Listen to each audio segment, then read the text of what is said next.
All right, everybody. Welcome to session number 13. Wow, can you believe we're already on session 13? That's pretty cool. So, uh, welcome, everybody. We are down one player today. Joseph had a family emergency, so hopefully everything's good there.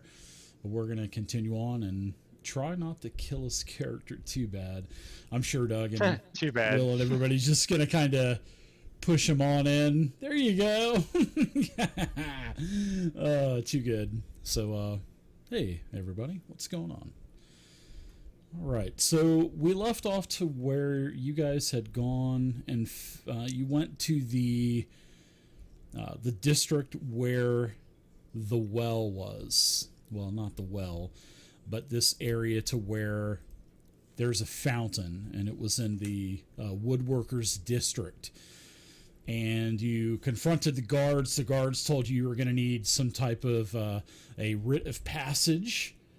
So you guys had gone ahead and went back to the constable's office to see Andera Pauldreen. Then that's where we left off. So you get back to the chief constable's office. You know, you have this long wait of about 3 to 4 hours. Ooh, that is a long wait. Yeah. I mean, it's not like, you know, You can't just walk in. you don't get like an immediate audience. You know, the chief constable, I mean, Andera's so busy with all of the, you know, the matters of the town and everything. So, yeah, after about 3.5, 4 hours, finally, you know, the basically one of the other members of the constable's office directs you back to seeing Andera. So when you get back into the constable's office, she's there and she welcomes you, and she actually tells you that it seems like all of the accommodations that were made for you have been a little tough. She said a little birdie put in my ear that you may have had a little bit of trouble cleaning out the swamp or draining the swamp, but she says it seems like you guys have it under control, and it seems like everything is going well on the outskirts of town. And you know, she appreciates the progress that you guys have made over the last couple of days getting everything done. And she says she's really looking forward to, you know, she's looking forward to the circus. And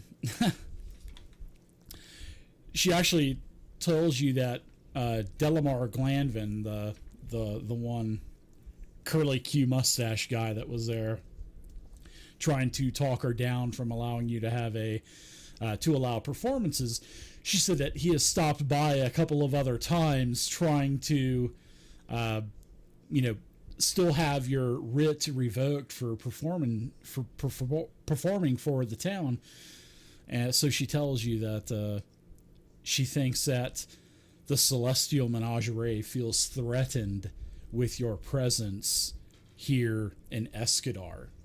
And then she kind of leans back in her chair, you know, kind of rocking slowly, and she says, "So, what can I help you with today?"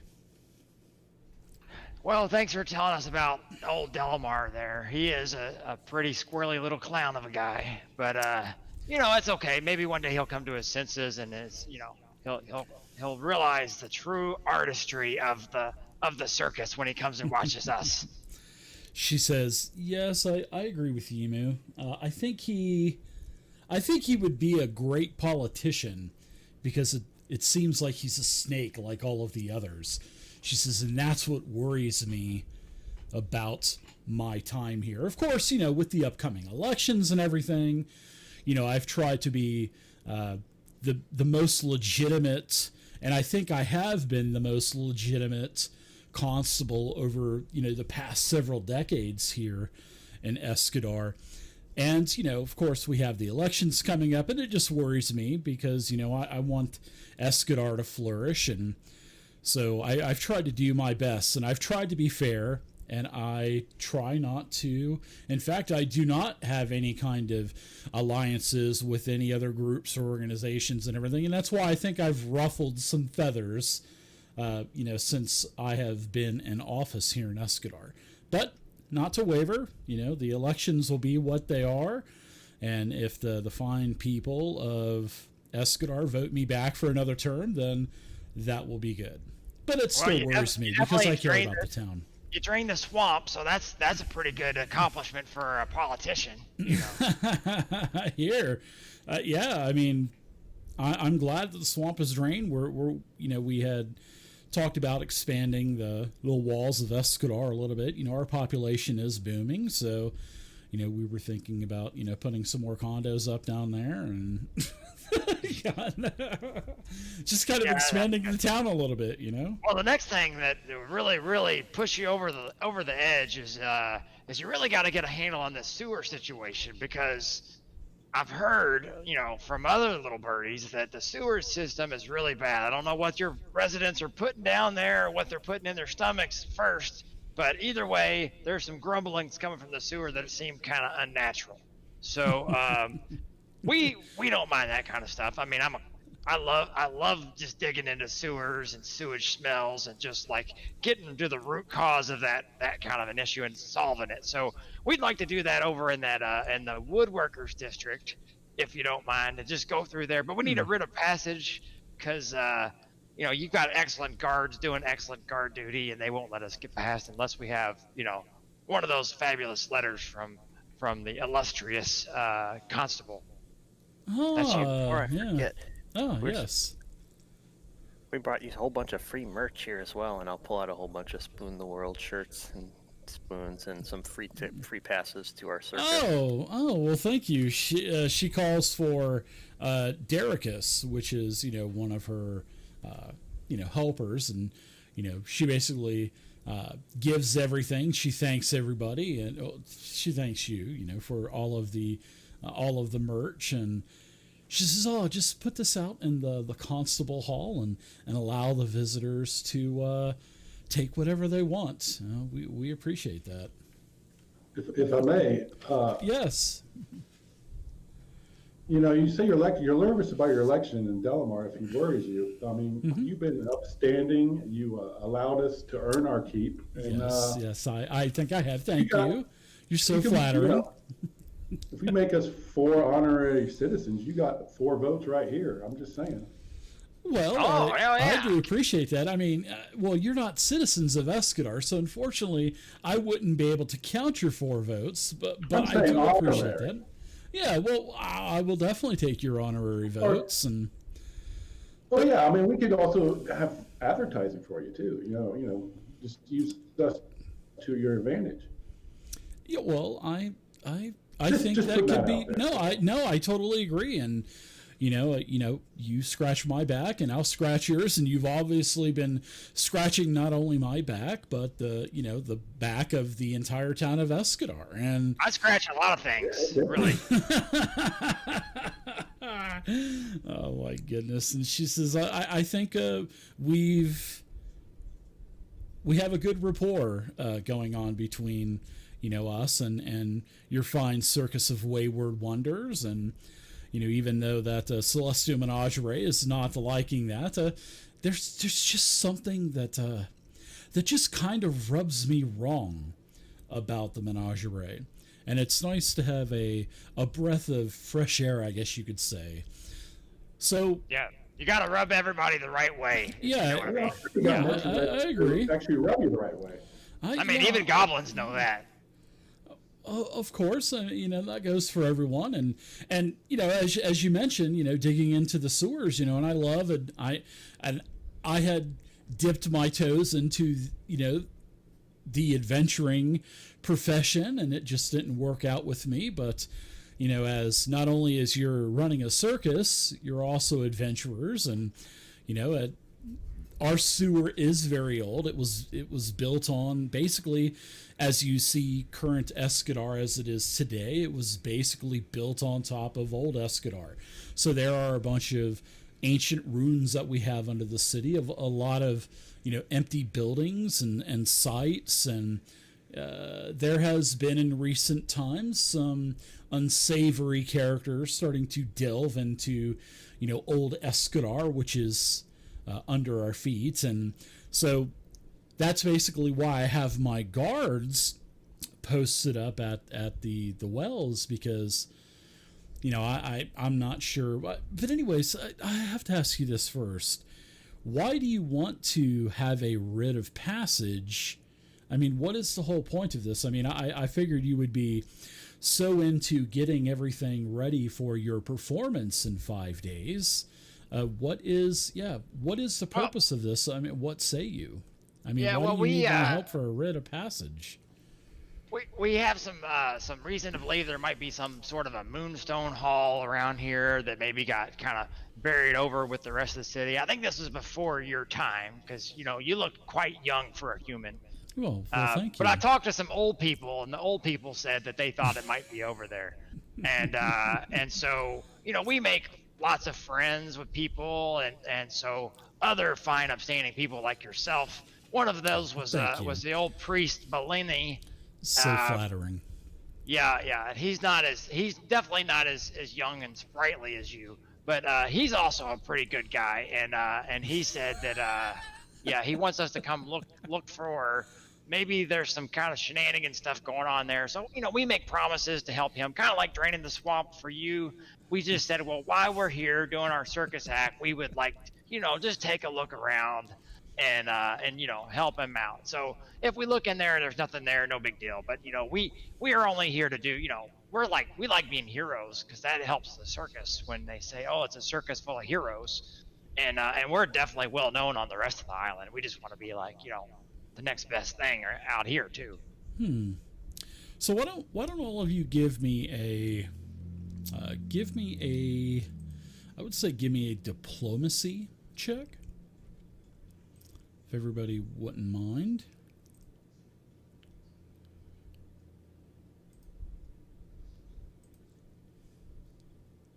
You've got really good muscle tone in your left arm there. That's really pretty nice. Well, that's the hand that I use to work out with on my Peloton that I have. Yeah, that's what I thought.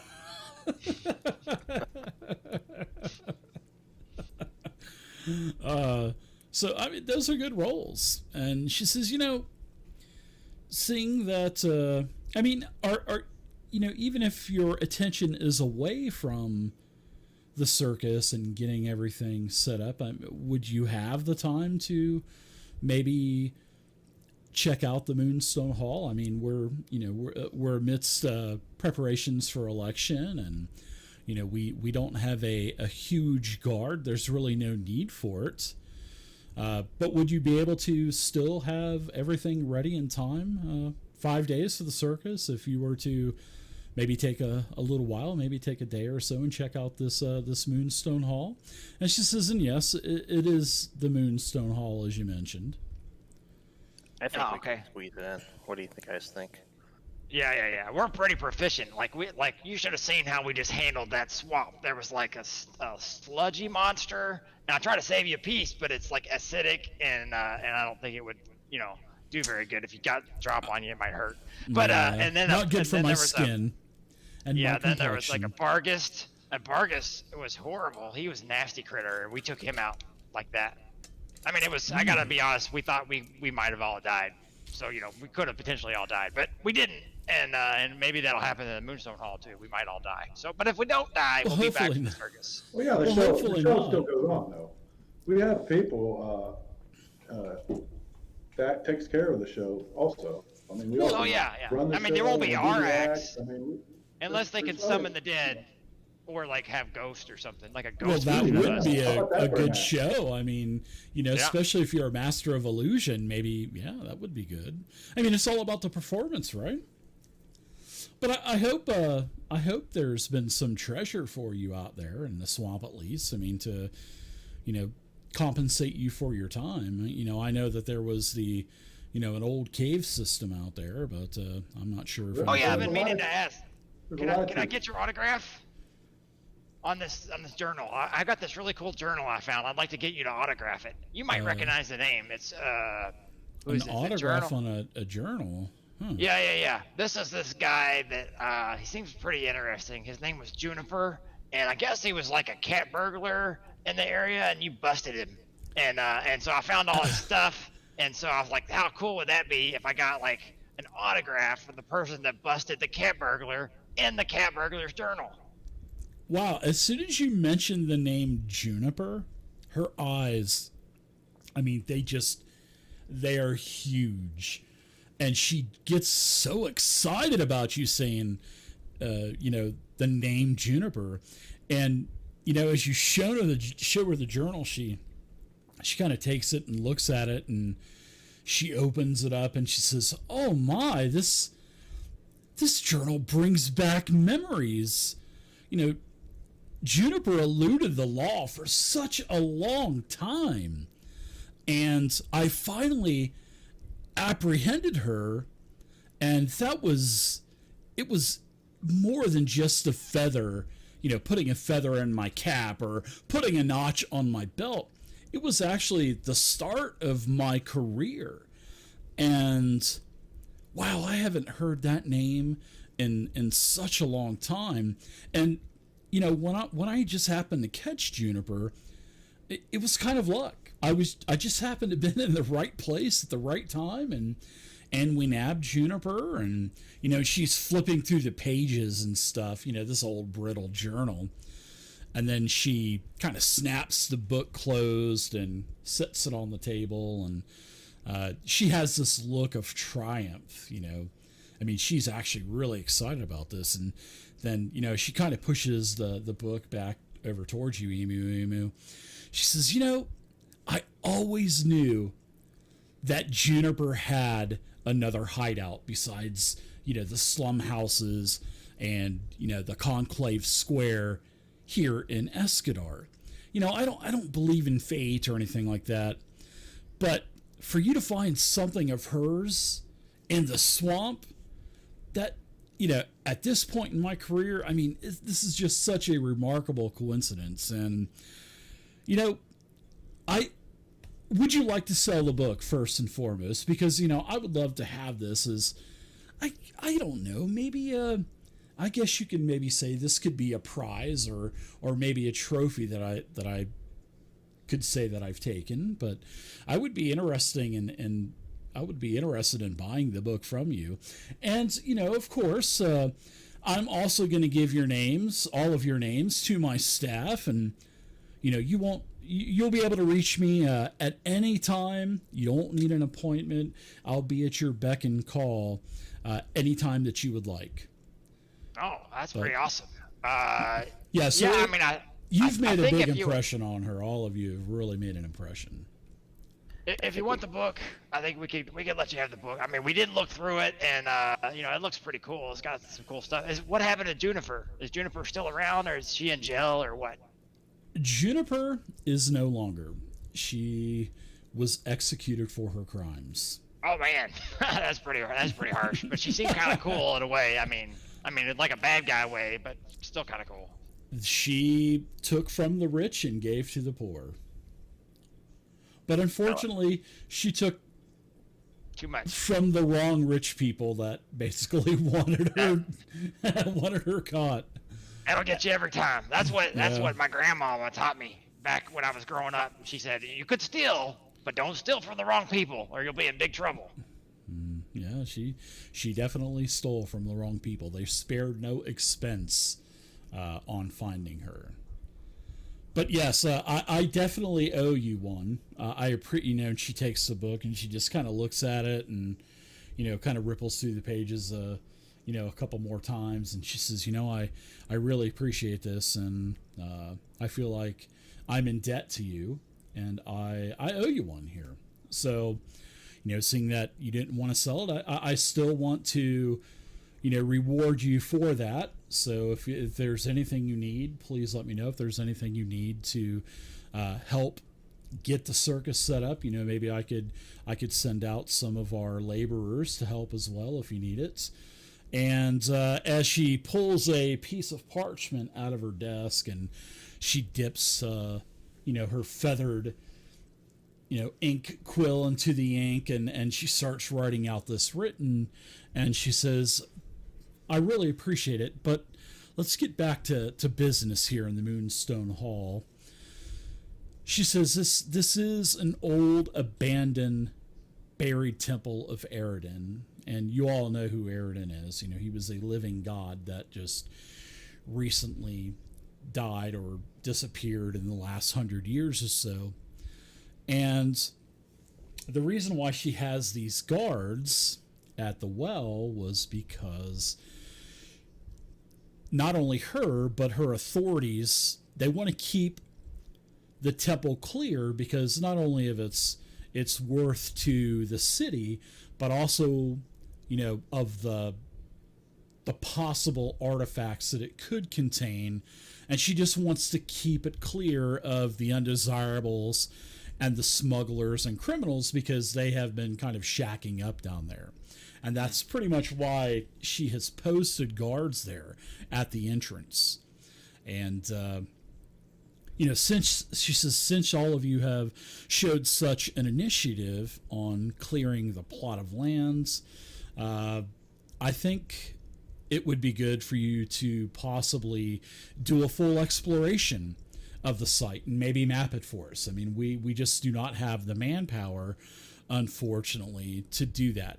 And of course, you know, and I'm putting here on the rip, you are basically wardens of the constable, and you have the city's permission to clear out any of the criminals or troublesome monsters that, you know, occupy the temple. So you will. We can add warden to our titles. Great. Yeah, you are wardens of Escadar now. Can we be spoon wardens? If you would like to be a spoon warden, you can owe me. Obviously, right. you are infatuated with your spoons. And she finishes the writ and she slides it over to you and you know, basically presents you with this writ. And she says, oh yes, and if you can, when you're done, please just come back, give me a quick report, you know, in any maps that you can conjure up. And, you know, I'll also add this as well. You are free to keep anything of value that you discover in the ruins itself, unless it would be something related to the temple itself, which would be an artifact that, you know, we could keep in our museums here for the fine citizens of Escadar to see. This sounds pretty great. Oh, well, wow, this was a wonderful day. Holy cow, I'm so appreciative of you coming and seeing me, and Emu, I'm ecstatic that you presented me with the journal of the ever elusive Juniper. Wow.